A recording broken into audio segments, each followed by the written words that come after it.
एक प्लेयर 10 साल से पीसीबी के साथ कनेक्टेड है, परफॉर्मेंस भी देता है, पर उसके बाद भी कौमी टीम में सेलेक्ट नहीं होता। आखिर ये सारा मामला है क्या? एक क्रिकेटर जो 10 साल से क्रिकेट खेल रहा है और वो रिटायरमेंट का ऐलान नहीं करता, और एक क्रिकेटर अभी डेब्यू करता है और कुछ सालों के बाद ही रिटायरमेंट का ऐलान कर देता है।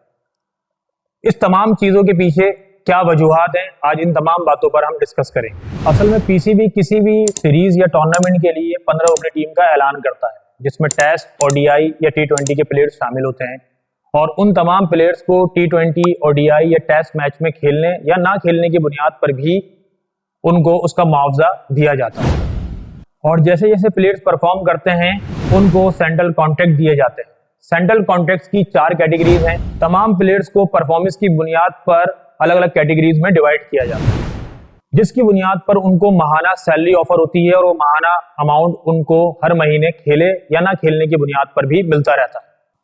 कैटेगरी ए के प्लेयर्स को ये अमाउंट दिया जाता है, कैटेगरी बी के प्लेयर्स को ये अमाउंट दिया जाता है, और कैटेगरी सी और डी के प्लेयर्स को ये अमाउंट ऑफर होता है। तो अगर एक प्लेयर की माहाना एवरेज सैलरी निकाली जाए तो वो 30 से 40 लाख बनती है, पर ये अमाउंट तो उन प्लेयर्स को मिलता है जो कि सेंट्रल कॉन्ट्रैक्ट में शामिल होते हैं। बाकी तमाम खिलाड़ी पीसीबी के नेशनल टूर्नामेंट्स खेलकर अपना गुजारा करते हैं, और जिन खिलाड़ियों को पीसीबी के टूर्नामेंट्स खेलने का भी मौका नहीं मिलता तो आखिरकार वो क्रिकेट को हमेशा के लिए खैरबाद कह जाते हैं। पर सवाल तो ये पैदा होता है कि एक सिलेक्टेड और कॉन्ट्रैक्टेड प्लेयर अचानक रिटायरमेंट क्यों दे देता है, और एक ऐसा प्लेयर जो कि सिलेक्टेड भी नहीं है और कॉन्ट्रैक्टेड भी नहीं, लेकिन वो बेचारा रिटायरमेंट देने से कतराता है। इसके पीछे सबसे बड़ा रीजन है लीग माफिया। जी हाँ, आपने सही सुना, मैंने लीग माफिया ही कहा। जो खिलाड़ी परफॉर्म करते हैं वो फ्रेंचाइजीज की नजर में आते हैं, और उसके बाद फ्रेंचाइजीज अपने लीग्स के मैचेस के लिए उनको पिक कर लेती है, जिसकी रिसेंटली एग्जाम्पल आपके सामने शेमर जोसेफ के नाम से है, कि जिन्होंने अभी ऑस्ट्रेलिया के खिलाफ परफॉर्म किया और फौरन ही पीएसएल की फ्रेंचाइज पिशावर ज़ल्मी ने उनको पिक कर लिया।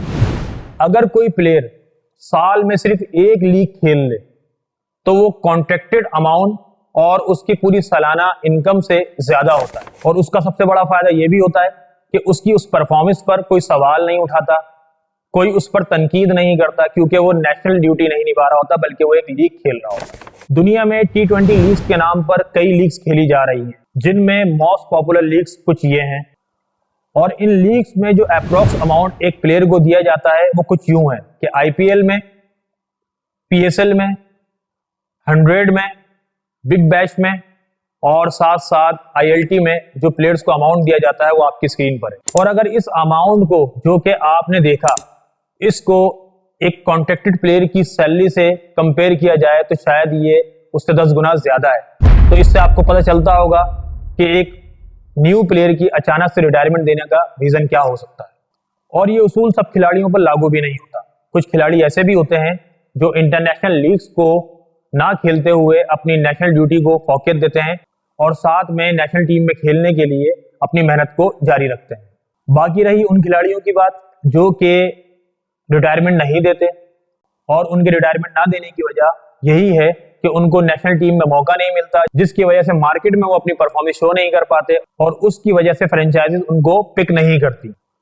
इसलिए वो बेचारे मजबूरन नेशनल टीम में खेलने के लिए अपनी मेहनत जारी रखते हैं। असल सच्चाई तो यही है कि लीग्स की क्रिकेट ने खिलाड़ियों को पैसे की चमक दिखाकर अपनी नेशनल ड्यूटीज से दूर कर दिया। क्या आप हमारी इस बात से मुत्तफिक हैं? अगर मुत्तफिक हैं तो कमेंट बॉक्स में अपनी राय से आगाह कीजिए। अगर आपको हमारी ये वीडियो पसंद आई तो प्लीज हमारी वीडियो को लाइक कीजिए, शेयर कीजिए एंड सब्सक्राइब कीजिए। मिलते हैं अगली वीडियो में, जब तक के लिए अल्लाह हाफिज।